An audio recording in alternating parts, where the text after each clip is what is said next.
네, 정세균 국무총리는 6월 3일 수요일 오후 정부 서울청사에서 제107회 국정현안 점검조정회의를 주재하고 신산업 현장애로 규제혁신 방안 5차를 논의하여 확정했습니다. 정 총리는 올해 1월 취임 이후 주재한 국정현안 점검조정회의에서 연속으로 규제혁신 안건을 논의해왔으며 이번 규제혁신 방안은 9번째 안건입니다. 먼저 추진 배경입니다. 정부는 신산업 규제 혁신을 위해 선허용 후 규제의 새로운 체계를 도입하고 규제 샌드박스 시행, 포괄적 네거티브 전환, 선제적 규제 혁파 로드맵 구축, 신산업 현장애로 규제 혁신 등 4가지 방향으로 중점 추진해 왔습니다. 신산업 신기술 분야에서의 기업들의 현장애로를 듣고 해소하는 신산업 현장애로 규제 혁신 추진은 기업들의 체감도를 높일 수 있어 매우 중요합니다. 정부는 산, 학, 연, 민간 전문가 120명으로 구성된 신산업규제혁신위원회를 운영 중이며 문재인 정부 출범 이후 그간 4차례에 걸쳐 총 240건의 현장 애로를 해소해 왔습니다.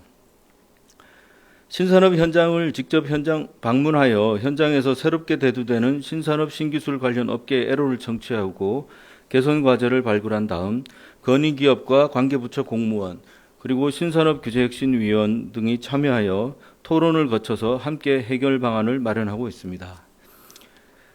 이번 규제혁신 방안은 2019년 11월부터 지역기업, 업종단체 등과 현장 간담회 25회를 개최하여 현장 애로를 발굴하였고 신산업규제혁신위원회에서 건의자와 관계부처와 함께 분과위 회의 17회를 통해 마련한 것입니다.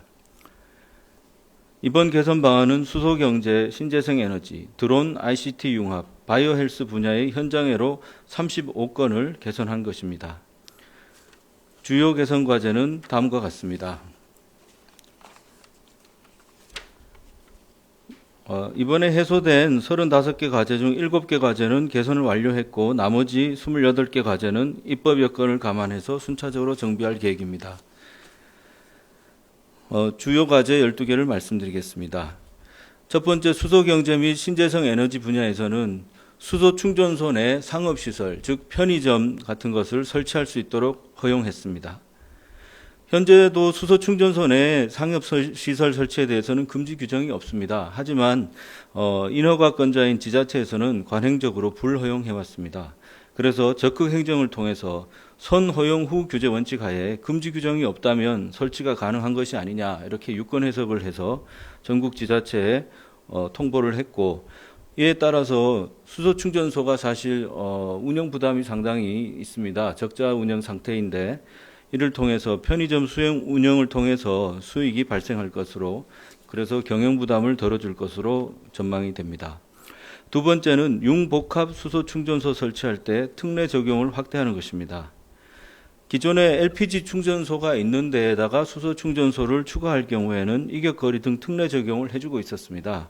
하지만 반대로 수소 충전소가 먼저 설치되고 LPG 충전소나 주유소가 추가될 때는 지금 융복합 형태로 설치하는 특례 적용을 못 받아서 부지 비용이라든가 여러 가지 손실이 있었습니다.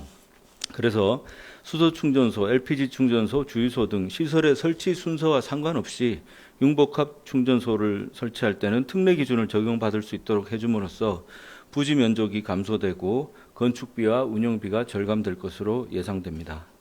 세 번째, 저장식 수소 충전소의 경우에는 수소를 생산하지 않고 판매만 하고 있습니다만 수소를 생산하는 수소 생산시설과 동일하게 연 4회 수소 품질 검사를 받아야 합니다.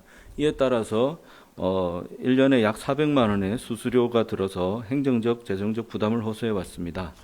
그래서 소비자 안전과 안전사고 예방을 위해서 품질 검사는 현행대로 유지를 하되 수수료를 한시적으로 감면하도록 하였습니다.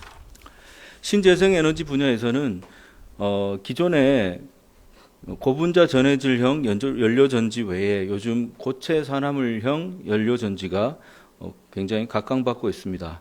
하지만 이 경우에는 배기통을 연료전지마다 따로따로 설치를 해야 돼서 비효율과 비용이 초래됐습니다. 그래서 이 고체 산화물용 연료전지에도 배기통 설치 기준을 통합 배기통을 설치하도록 허용함으로써 신기술 발전을 견인하고 연료전지 보급 활성화에 기할 것으로 전망됩니다. 연료전지는 소방설비의 비상전원에 그동안 추가가 되지 못했습니다. 하지만 성격상 그동안의 디젤 발전기라든가 전기 저장 장치 외에 이 연료전지가 비상전원에는 굉장히 적합합니다. 그래서 이번에 규제를 개선해서 소방설비, 즉 스프링클러라든가 소화전 이런 거가 정전이 됐을 때 그 비상전원에 연료전지도 활용할 수 있도록 개선하였습니다. 그리고 그 전 세계 많은 기업들이 재생에너지를 100% 사용하자는 자발적인 캠페인을 하고 있습니다. 리뉴어블 100%라고 하고 있는데 우리나라 기업들도 동참을 하고 싶었지만은 우리나라는 이 제3자 전력 판매 계약이 불허돼 있어서 여기에 적극적으로 참여할 수가 없었습니다. 그래서 이번에 제3자 전력 판매 계약을 허용함으로써 우리나라의 많은 기업들이 신재생에너지의 전 지구적인 캠페인에 동참할 수 있는 기회를 확대하였습니다. 다음 드론 분야입니다. 드론은 안전 확보를 위해서는 비행 안전 인증도 받아야 되고 전파 적합성 평가도 받아야 되는 등 개별 기관으로부터 인증 검증을 받아야 했습니다. 그래서 시간도 많이 걸리고 절차도 복잡했는데 이번에 규제를 개선해서 접수 창구를 국토부 산하 항공안전기술원으로 단일화했습니다. 이로써 민원인의 편의성이 증대되고 처리 기간이 단축될 것으로 예상됩니다. 그리고 요즘 그 말로써 음성으로서 작동하는 AI 스피커가 각광받고 있는데 우리나라의 경우에는 그 사업자가 그 사용자의 목소리를 인식하는 기술을 발전시켰더라도 그 업그레이드를 할 때 그때마다 계속 사용자의 음성 원본 정보를 동의를 받아야 했습니다. 그런데 이게 구글이라든가 외국 기업은 이렇게 동의 절차가 없고 해서 역차별 논란도 있고 형평성 논란도 있어서 이번에 최초 1회만 동의를 받도록 그렇게 개선하였습니다. 바이오 헬스 분야에서는 바이오 신약 우선 심사 제도가 첨단 재생 바이오법 법이 통과되어서 지금 제도는 도입되었습니다. 하지만 세부 절차가 마련되지 못해서 동제도가 적용되지 못하고 있었습니다. 그래서 이 하위 법령 시행 규칙을 제정함으로써 통상 법정 처리 기한이 115일이지만 신속 처리 대상으로 첨단 바이오약품이 지정된다면 90일로 단축할 수 있도록 그렇게 개선을 하였습니다. 그리고 건강기능식품 개발 촉진을 위해서는 그 기능성 원료와 기타 원료를 혼합하여 제조할 경우에는 그동안에 고시된 시험법을 적용하기 곤란한 사례가 있었습니다. 그래서 타당성이 검증된 자체 개발 시험법도 앞으로는 적용할 수 있도록 허용함으로써 제품을 출시를 촉진하고 건강기능식품의 산업을 활성화하도록 도모하였습니다.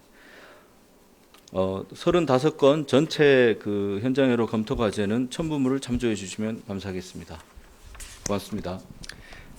예, 이제 질문과 답변 시간을 갖도록 하겠습니다. 현재 이 브리핑 중계 중에서 질문하실 때 소속과 이름을 말씀해 주시고 마이크를 사용해 주시면 감사하겠습니다.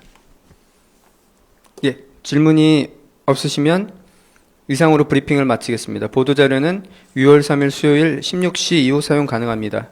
참석해 주신 모든 분들께 감사드립니다.